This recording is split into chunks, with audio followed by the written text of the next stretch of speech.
Welcome to the Kernel of Truth. I'm Colonel Conrad Reynolds for another great episode, and you're going to like this episode because we've got a fantastic guest. He is the attorney for AVII, for the Arkansas Voter Integrity Initiative.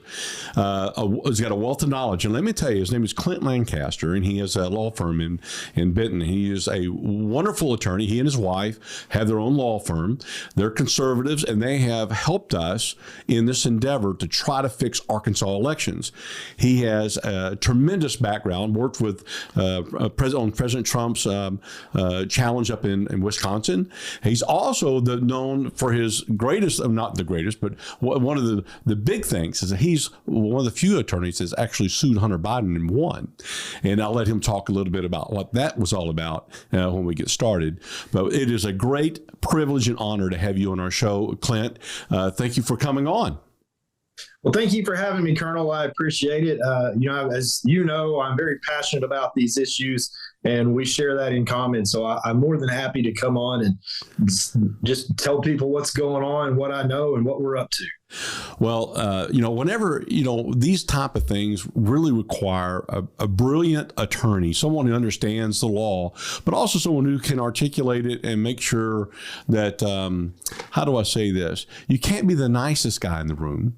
You've got to be someone who is tenacious, who can face somebody face to face and go toe to toe in order to win these battles, because these are really, really big battles we're trying to fight here.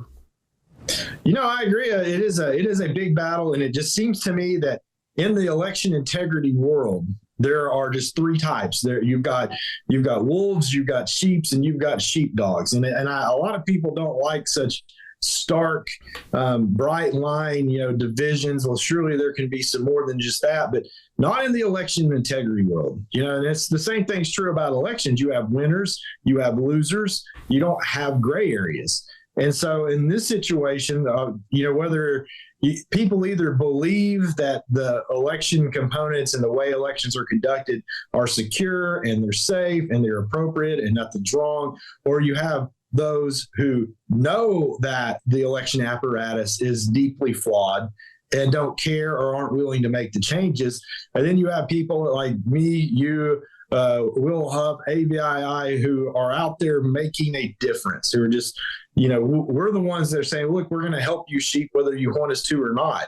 And if you think you're a sheep and you feel offended because I'm calling you a sheep, well, I don't know what to tell you other than I don't mean it personally. It may just be that you don't know. And so that's hopefully what we can do is have AVII provide some educational opportunities as we effectuate changes in the law. That's well said. And that's what we're trying to do. We're doing it all across the state. And as you well know, we have a lot of counties who are really interested in going to paper ballots early on, Cleburne being one of them, and Searcy County. But there's been a lot of pressure here in Arkansas to get these counties to ensure that they can't go to paper ballots, so that they won't transition to a paper ballot county. And so, we've had real challenges there. And this all started last year. And so we just developed, with your help, we developed a three-pronged strategy to try to do something here in Arkansas. And so what I'd like to do, if you don't mind, I'd like to break that down into three segments here. But the first segment we're going to talk about right now is our first strategy, the legislative agenda that we tried to get through, and why that failed. And y'all were key in trying to get that done, but we met a lot of resistance from the legislature. Could you talk to us about that? Sure. So in addition to being an attorney for AVII, I'm also a registered lobbyist, and I specifically represent AVII in the legislative trigger / branch of what we're doing. And what we tried to do is we had a comprehensive set of bills drafted that would have effectuated and changed election laws through the legislature. So as a quick, brief review, the U.S. Constitution gives the states, the state legislatures, the ability to have the time, places, and manners and set that for elections. And so whatever the legislature does is how our elections are going to be conducted. And so what we tried to do was we tried to take these proposed bills that would have greatly enhanced election integrity. So I I think that what it would have happened is the same thing that we are doing with the ballot initiatives, which I'm sure we'll get to in a minute. But it could have all been done during the legislative session, and we had missed opportunities there. Boy, did we ever! We had some missed opportunities. And I want everybody to know that trying to get our elections fixed is not just a Republican thing. Although President Trump was very supportive of what we're trying to do, but also the Democrats. This is not a partisan thing. This is an American thing. I've said that over and over again. We want to know that everybody's vote counts, and that's what we've been focusing on.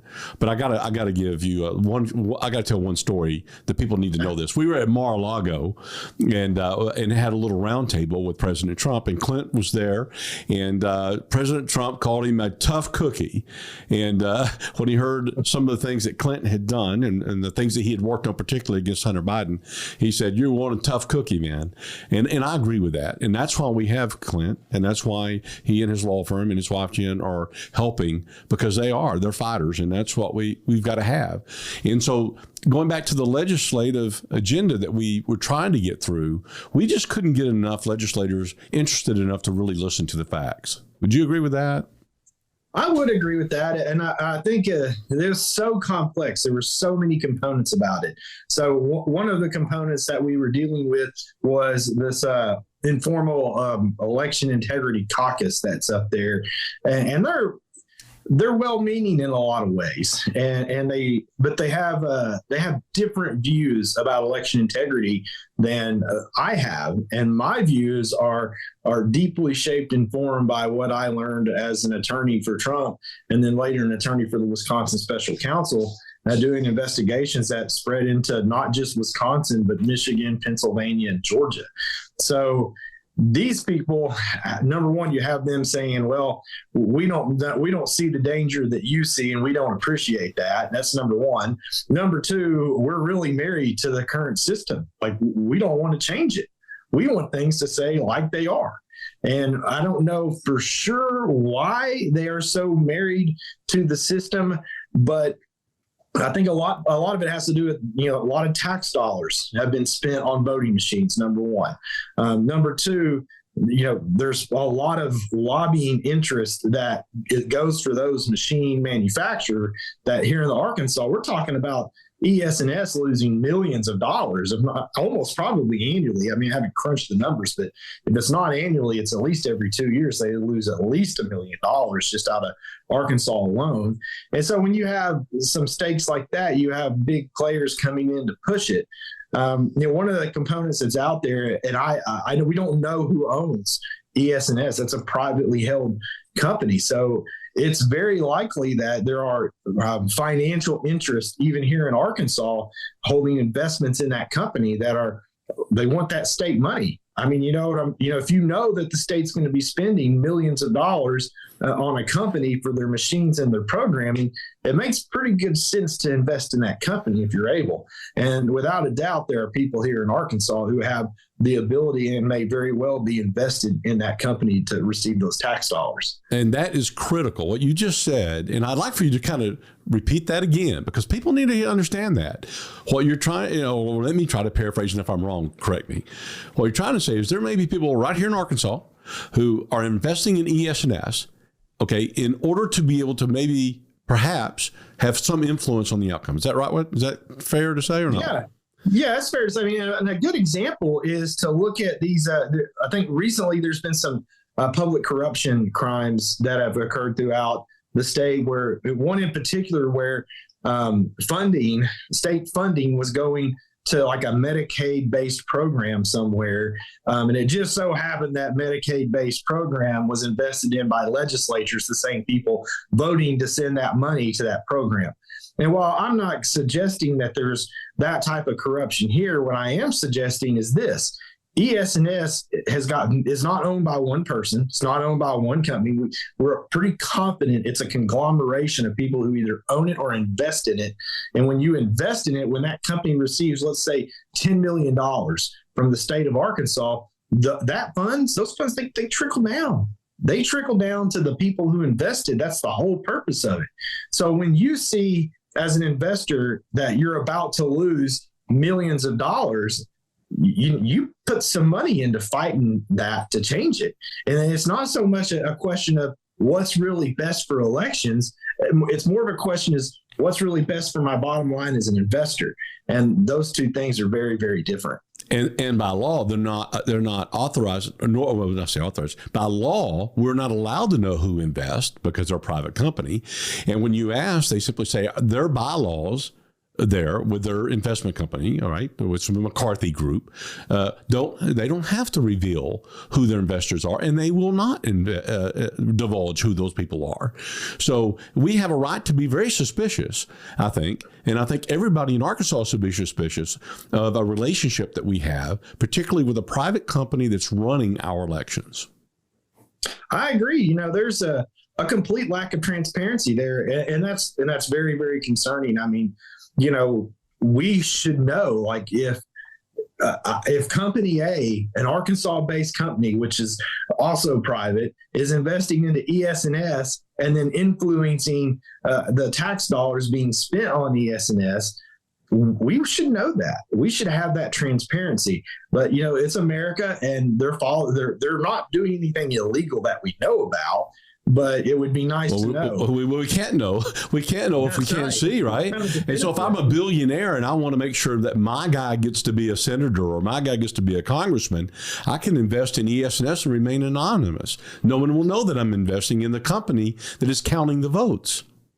That's right. You're right. That's part of it. And I do believe that we ran into that kind of, I can't prove it, but this is kind of like when you look at something like this in retrospect, it reminds me much of this way they discovered atoms or something like that, or some atom components, was they shot like a type of radiation at a device and they saw what didn't come through and they knew something was there.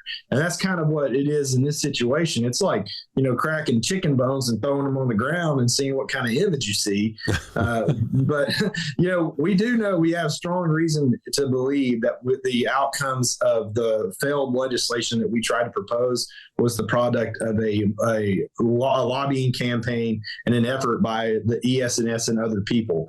So you just don't see that kind of pushback without some kind of mechanism driving it. You're exactly right. And I'd like to, because we're going to talk about some of the other entities you just mentioned, but one of them is called the AAC. And this isn't Arkansans Against Corruption. This is another organization called the Association of Arkansas Counties. And they even had their attorney, attend some of the subcommittee meetings on SB 250 and getting that passed. And so, I want to talk more about that. We're down to about 45 seconds. So, because I know you've got a lot to say about that, and I'd love to explore a little bit your thoughts on that, and then talk about what was the outcome of this last legislative session, and how the law that they did pass, SB 250, and how that impacts our current efforts today. So we'll be right back. Just give us a second. We'll come back in just a few minutes. We're with Clint Lancaster, attorney extraordinaire here out of Arkansas, and we're going to talk more when we come back. I'm Colonel Conrad Reynolds. We'll be back. I'm excited to announce that we're having our biggest Christmas sale ever. You get our brand new 6-piece My Towels for only $29.98. Or rejuvenate your bed with a MyPillow mattress topper as low as $99.99. Or how about MyPillow bed sheets for as low as $24.98? There's something for everyone. Duvets, quilts, down comforters, body pillows, bolster pillows, and so much more. Well, I know MyPillow products make for the perfect Christmas gifts, so I'm going to extend my money-back guarantee until March 1st, 2024. So go to MyPillow.com now or call the number on your screen. Use your promo code to get huge discounts on all MyPillow products. For example, you get our 6-piece towels for only $29.98. Or get your very own MyPillow bed sheets for as low as $24.98. It's our biggest Christmas sale ever. Get all your shopping done now while quantities last. Okay, welcome back to the Kernel of Truth. I'm Colonel Conrad Reynolds, your host, with our special guest today, Attorney Clint Lancaster, who is the attorney for AVII, the Arkansas Voter Integrity Initiatives. And our last segment, Clint, we were talking about what was going on in the legislature and a couple of the groups that were fighting against us. And we briefly mentioned the AAC, who joined with some of the legislators to basically undermine our efforts and the things that we were trying to get passed. So can you just talk to us a little bit about what was the final end result of the legislation, and when the session ended, what were we left with, and how's that impacting us now? So, unfortunately, we were left with a big old bag of nothing. We didn't get anything passed, and we had a hard time getting them out of committee. We were able to rally some people to sponsor it, including, R.J. Hawk did one. Senator Alan Clark really just led the charge for us on the Senate side. But we had it wasn't for a lack of sponsorship. It's just that the AAC got involved. These other forces got involved, and suddenly they started dying in committee. And we did get at least one of them out of committee, but it died in a vote on the Senate floor. And I had, an inside source there that said it was killed by Senator Kim Hammer, that because of a number of reasons. But again, we didn't get anything. That bill was like the one that actually got to the Senate floor was to say voters could ask for a paper ballot at one location in the county if they didn't feel comfortable voting on the machine. That's the bill that got to the floor, right? That's correct. That is the bill that got to the floor. And that was watered down from what it was originally drafted to be. And the idea was if you didn't trust voting machines, you could go to this one place and get a paper ballot, but there's no good reason for why that bill got killed. It wasn't going to have a major financial impact. It wasn't going to, it was nil, but it was killed more for, I think, to send a message. Well, I think you're probably right, but I think what's also important here is that there was enough Republicans actually to pass it, and so they had to go to Mr. Hammer had to go to the Democrats and get Democrat support to defeat it.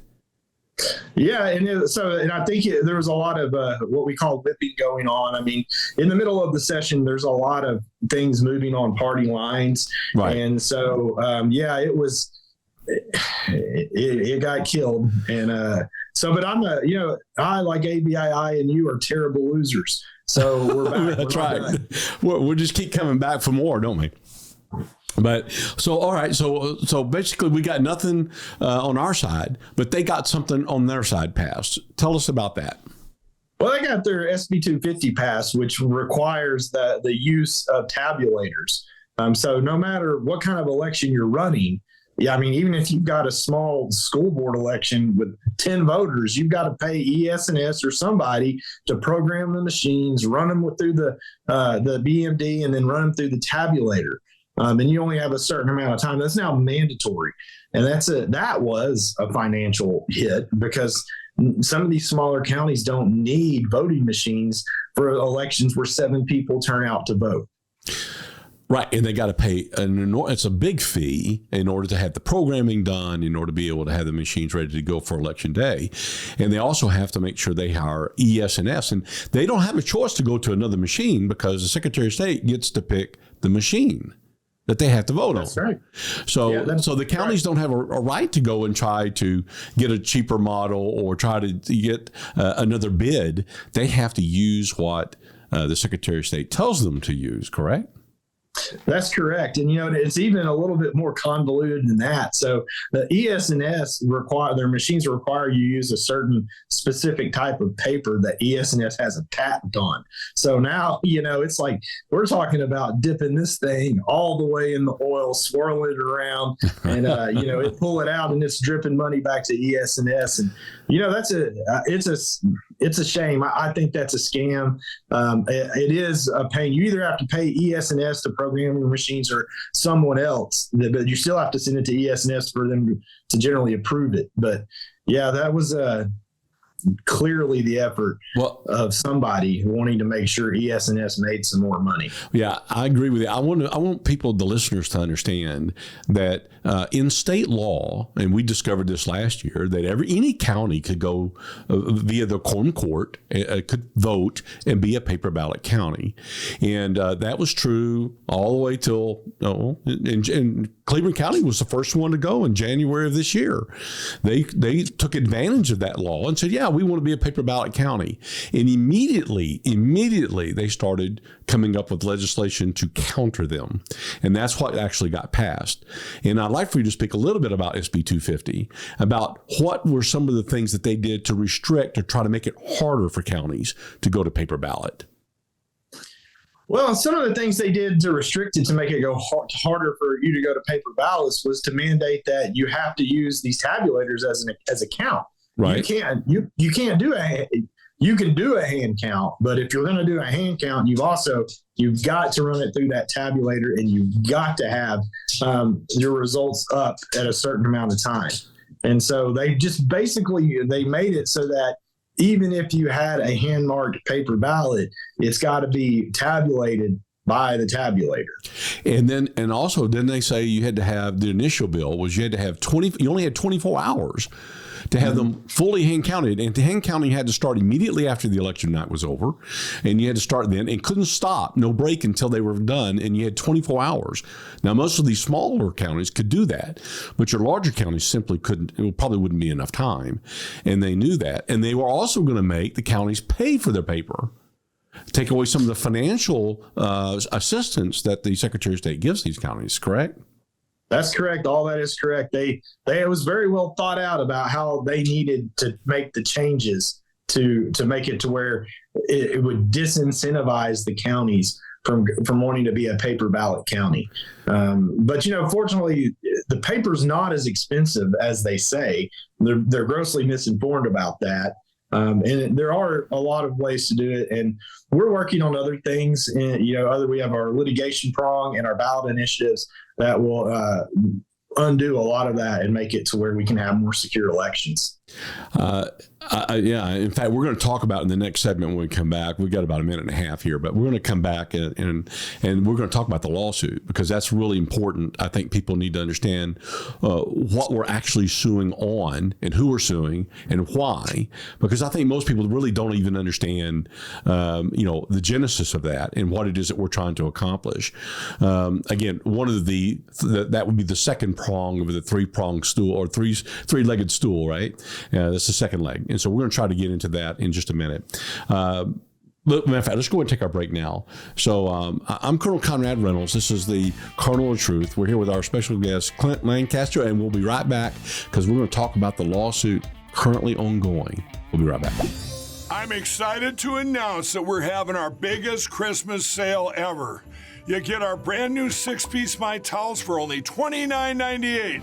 Or rejuvenate your bed with a MyPillow mattress topper as low as $99.99. Or how about MyPillow bed sheets for as low as $24.98? There's something for everyone. Duvets, quilts, down comforters, body pillows, bolster pillows, and so much more. Well, I know MyPillow products make for the perfect Christmas gifts, so I'm going to extend my money-back guarantee until March 1st, 2024. So go to MyPillow.com now or call the number on your screen. Use your promo code to get huge discounts on all MyPillow products. For example, you get our 6-piece towels for only $29.98. Or get your very own MyPillow bed sheets for as low as $24.98. It's our biggest Christmas sale ever. Get all your shopping done now while quantities last.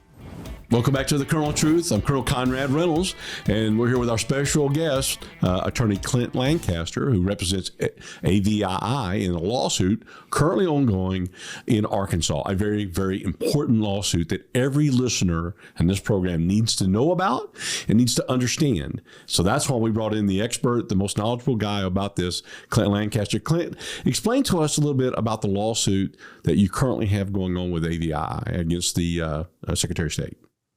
So we filed a lawsuit basically what we were doing was we were challenging the configuration of the ES&S machines.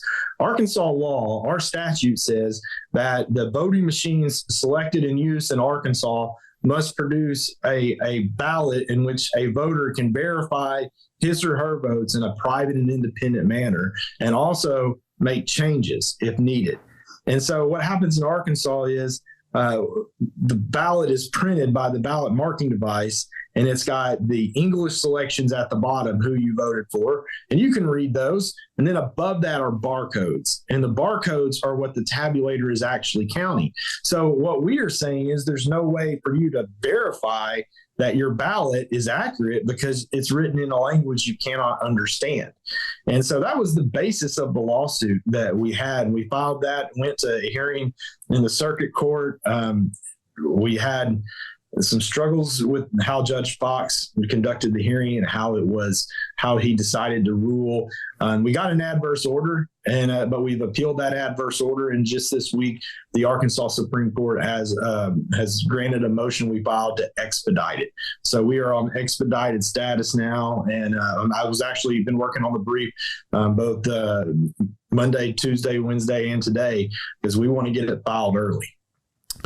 Well, I want to talk about that and be a little bit more specific in just a second, but I want the listeners to get an idea of the timeline, okay, because they need to know this stuff takes time. And so you filed this lawsuit, it was in December of last year, a year ago. That's correct. So already a year into this process. So explain what happened from December until what, May, something in May? So in December, when we filed it, but then we immediately began launching our lobbying campaign. A strategic decision was made not to push the lawsuit while we were also pushing our lobbying effort, because we thought we would be able to get a good result by the legislature. When that didn't happen, we immediately kicked our lawsuit back into high gear. And we were coming up on a first hearing. I mean, we were like, I think, a week out. And a week before that hearing, the Arkansas Attorney General decided to spend $500-something of taxpayer money to remove the case to federal court and ask the federal court to decide a state law issue. And so there was another delay. I mean, there was a $500 delay is basically what it was. And then there was the time period that would have to work through. When someone takes it, you have a right to remove a case, to take a case out of state court and put it into federal court. But the federal court they have to have a federal basis to keep it in federal court. And so what we did was we filed a motion to remand back to state court. And the basis of that motion was two prongs. Number one, the Help America Vote Act does not have a civil cause of action, which Congress and the Supreme Court have said indicates it belongs in some other court but federal court. And secondly, they were state law issues. All right. So it's the U.S. Constitution gives the time, places, and manners of elections to state legislatures. The federal judiciary should not be in that business. And we found a really good case by Judge Moody where he had kicked another case back out of federal court on remand because there was no federal cause of action, and it came back out. Judge Moody expedited, and he kicked it back out to state court. And then in state court, Judge Fox expedited, and it became what it was there, the kind of I don't know what you would call it. It didn't have to end up that way, and it shouldn't have, but that's what happened. So now, since Judge Fox dismissed it, and he said plenty of time, because I was there, obviously, that he couldn't read barcode either. Okay, and so tell the listeners what he ruled. In other words, it was really confusing at the time because he said nobody can read barcode, but what exactly did he say? Well, so what he said was the merits of his ruling was that he finds that the voter verifies the ballot on the ballot marking device before it is printed, then that suffices for the statutory requirement. Even though he said the ballot marking device is not the ballot. He also said the ballot is the thing the ballot marking device prints that the voter puts into the tabulator. He did not make a distinction if the ballot was the English selections, the barcodes, or all of it. But he clearly said that the ballot marking device is not the ballot and the paper printed is. And so the problem with that analysis and that reasoning is he is basically saying you can verify that something is accurate before it exists. Because when you print your ballot on the ballot marking device, it exists once it's printed. You're supposed to be able to verify it then. It's impossible to verify it before it exists. Additionally, where I'm confident that Judge Fox went astray in his reasoning was when you confirm your votes on the ballot marking device, you're confirming what you want the ballot marking device to print. Now, how do you verify it printed it accurately? Because that's the verification process. And the short answer is there isn't one. And for some reason that I'm still not clear on, Judge Fox made a big deal about, well, you have no proof that this has happened in Arkansas. I don't want to hear the proof about anywhere else where they've had problems, but in Arkansas, you have no proof that these barcodes have not been accurate. As if somehow not having an example of an inaccurate barcode has anything to do with the verification process of your ballot. And so those are all just some of the issues. Of course, if you know anything about Judge Fox, his methodology in court sometimes is unorthodox. This was supposed to be a motion for a temporary restraining order. He cut us off before the first witness was even done testifying. He made a final ruling on the merits before we were done presenting evidence. And so we didn't even get to present evidence. We got one witness. One witness didn't even get to redirect that witness. Right. And he called it a threshold question of law. I've been losing sleep over this a little bit because I'm trying to figure out what his real reasoning was, and the standard of review is de novo on the record. So the court gets to look at this with fresh eyes. So I think Judge Fox's reasoning may have been the Supreme Court gets to look at it de novo and they give no deference to what I said. So I'm just going to let these people decide by kicking it out of my court. And, that's not how the justice system is supposed to work at all. No, well, I couldn't agree with you more. And I've always said, I just think that he was willing to say, hey, I don't really want to deal with it. It's best for me just to dismiss it. And he kept asking over and over, you're going to, I know one of you are going to appeal it. You're going to appeal it, right? You're going to appeal the Supreme Court. So, and he was fine with that. And so, and we did. And so it went to the Supreme Court. And so tell us what happened at the Supreme Court. So we had to delay a little bit and Judge Fox kind of furthered that delay. So one of the things we did is we filed a post-trial motion for a new trial because we had asked for a jury trial and we didn't get a jury trial. So the way that works is it has to be filed within 10 days of the final order. But if the judge doesn't deny it, you have to wait 30 days for it to be deemed denied so you can then add it to your appeal. But once we got that done, we filed a motion to expedite in the Arkansas Supreme Court.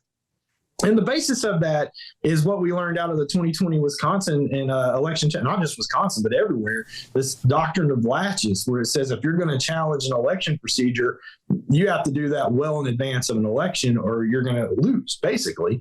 So what we're trying to do is preserve our lawsuit and keep latches from making it go stale, making it to where latches makes it unimportant anymore.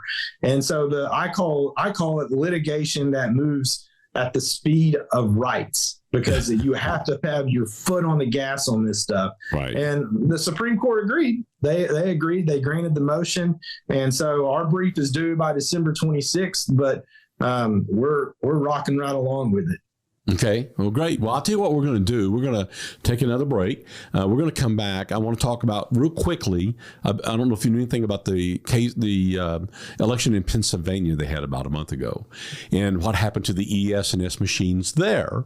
And I want to talk about that briefly, and then we're going to talk about the poll that Rasmussen put out last week, and then we're going to talk about the two initiatives and where we're at with that. So we'll be right back. I'm Colonel Conrad Reynolds, and we're on the Kernel of Truth, and we'll be back in just a minute. I'm excited to announce that we're having our biggest Christmas sale ever. You get our brand new 6-piece My Towels for only $29.98, or rejuvenate your bed with a MyPillow mattress topper as low as $99.99. Or how about MyPillow bed sheets for as low as $24.98? There's something for everyone. Duvets, quilts, down comforters, body pillows, bolster pillows, and so much more. Well, I know MyPillow products make for the perfect Christmas gifts, so I'm going to extend my money-back guarantee until March 1st, 2024. So go to MyPillow.com now or call the number on your screen. Use your promo code to get huge discounts on all MyPillow products. For example, you get our 6-piece towels for only $29.98. Or get your very own MyPillow bed sheets for as low as $24.98. It's our biggest Christmas sale ever. Get all your shopping done now while quantities last. All right, welcome back to the Kernel of Truth. I'm Colonel Conrad Reynolds with my guest, Attorney Clint Lancaster. We're talking about election integrity and security here in Arkansas, and he is the attorney for AVII and some of the initiatives we've got going on here. But in our last segment, we were talking about the barcode and what happened in our lawsuit. And just a month ago, there was ESNS, the same company that runs our elections here. Our machines are all ESNS, had ESNS machines in Pennsylvania. Can you tell the listeners real quickly a little bit about what happened there and how that relates to what we're trying to do here?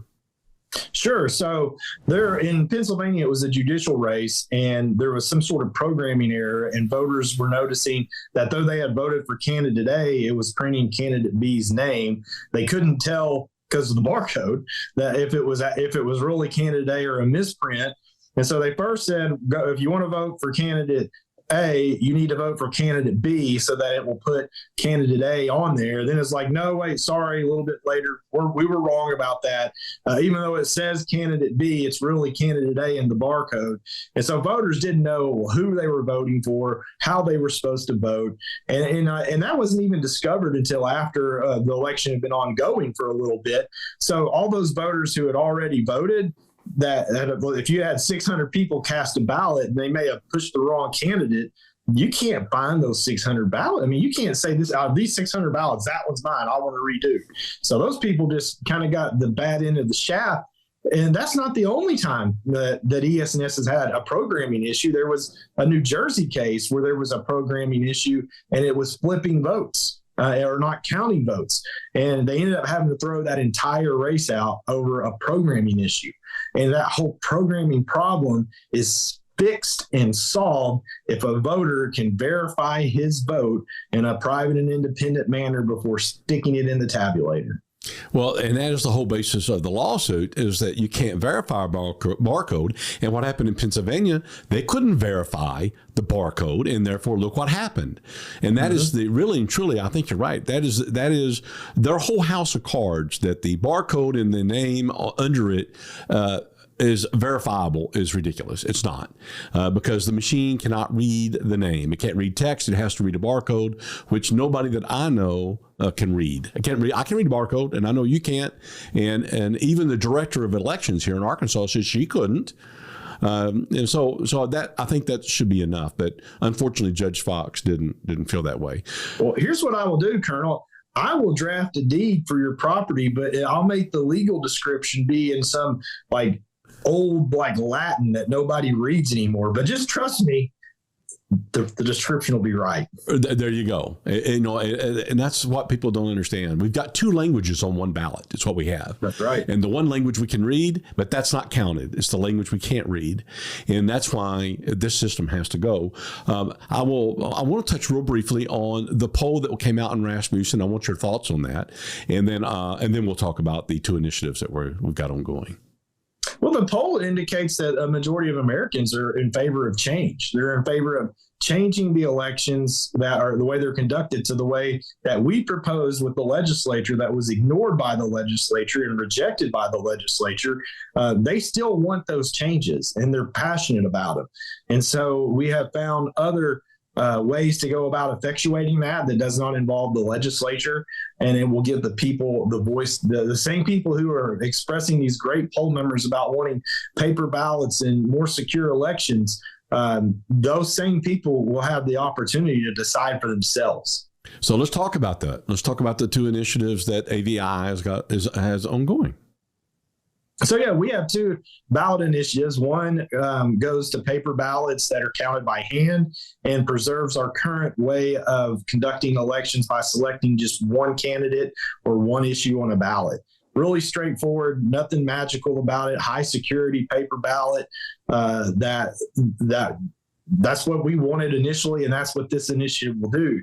The second one really does some substantial strengthening of our absentee voting laws.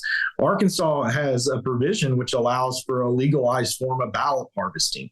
That's crazy to me. That's one of the most dangerous areas of voting is that absentee voting, because the act of voting happens outside of the polling place, and things that would never be tolerated, even within 100 foot of a polling place, are rampant. So we really, really strengthen that to make sure that nobody can cheat on ballots, nobody can track these ballots. You can't harass voters who have asked for ballots into voting your way. You can no longer pick up a ballot. So I have a real life example of a woman in Arkadelphia, Arkansas, who every election goes and picks up 2 absentee ballots for her college-age children in school at the University of Arkansas in Fayetteville, and calls them up and asks them, allegedly calls them up, and says, how do you want to vote? And then mom marks their ballots and sends it back. Now, I have got no reason and no way to understand how 2 adults at the University of Arkansas can't go get their own ballots and vote, and they have to have their mommy to do it for them. But there's just so many examples of why we don't need that to happen. And so this ballot initiative on absentee balloting will make Arkansas have the most secure absentee voting in the United States. Wow. Well, I'm hoping that goes through because I looked up here on that poll. One of the questions was the number of Arkansans that support a paper ballot amendment. Almost 60%. Almost 60% support an amendment, yet our legislators don't want anything to do with it. 73% of Arkansans support hand counts before the certification. I mean, I think all the numbers are with both initiatives. And the one thing that I really want to point out is 65%, which is huge, right? 65% of Arkansans worry about cheating in the next election. So, the effort that AVI is bringing in your efforts, pushing these things through, these 2 initiatives, is trying to get people to have faith in our system. Obviously, a lot of people don't. Yeah, a lot of people don't, and for good reason. I mean, look at how the ambiguities are in you can look at just the 2020 election. And, I can tell you from my experience doing investigations, there was election manipulation that if it had not occurred, the results would have been different. And so they have every right to be afraid of that. What I tell people is our currency, if you look at a $20 bill, the inherent security features on that are so numerous that it's almost impossible to duplicate. But we don't do that with our sacred right to vote, to pick our government, to how we're going to be free. Right. And that's nonsensical. We don't let somebody's mother go pick up the printing plates at Fort Knox or wherever they are to go give them to their kids or whatever. Why would we let that happen in our elections? We're going to change all that. We're going to make it to where elections are more secure. I couldn't agree with you more, and I think it's great. Now let's talk about it. We got about 5 minutes or so. So let's talk about, all right, so the initiatives now, we're waiting for them to get approved but we're by the Attorney General, the actual title, so that we can move forward. So tell us what that process is going to look like, and what are we going to need to make this thing happen? Okay, so I'll tell you, I've got strong opinions on the Attorney General's work, and I'll say that, and I know that I speak for you and AVII, but I appreciate the Attorney General's input. I looked at some of the things he suggested. I made changes. Okay, not a whole lot, but just for example, the Attorney General is supposed to certify the popular name and ballot title. But what he has done is instructed us to rewrite the actual text of the amendment. That's not what his job is. His job is to see if the ballot title is misleading. Mm-hmm. Right. So what he says is, and my favorite one of this is, look, in elections, right? Like I said earlier, it's black or white. Somebody wins, somebody loses. All right. There is no gray area.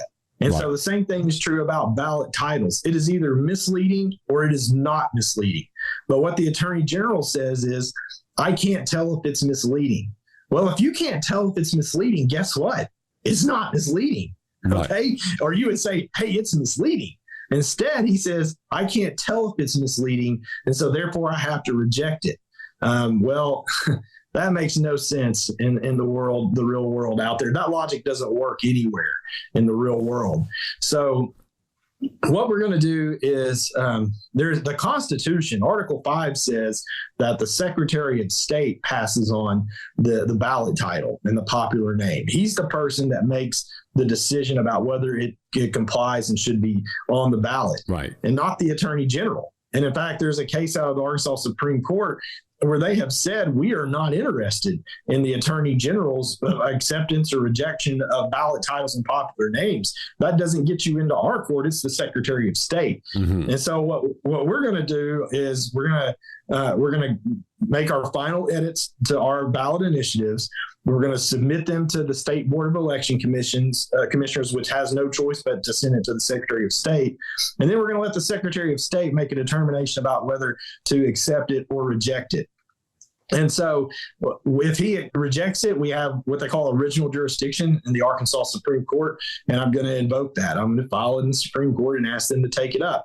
Because if you don't like it, if the Secretary of State doesn't approve it, or someone later doesn't like it, it's the Supreme Court that has the final say about whether that's an accurate and appropriate title and popular name. So, okay, so let's just say fast forward another month or so, and then we get it approved, and everything is hunky-dory. Then what? What do we need now? How many signatures do we need, and what is the deadline to get those signatures?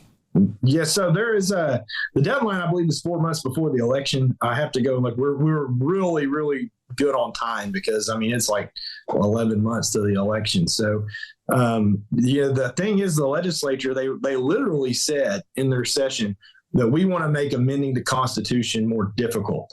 And so the Constitution only requires 15 counties, a certain number of signatures from 15 counties.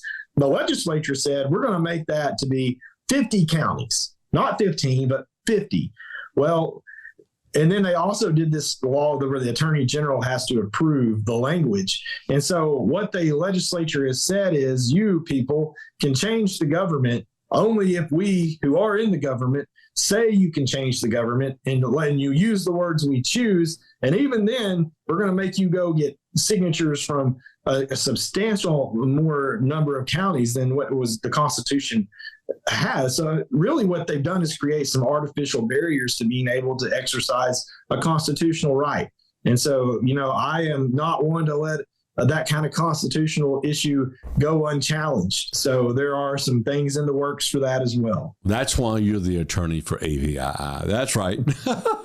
Well, so let me make sure we've got I think it's 92,000, roughly 92,000 signatures that have to be presented to the Secretary of State no later than, right now, I think it's somewhere around July 5th. Was that correct? You think that's about the same time frame?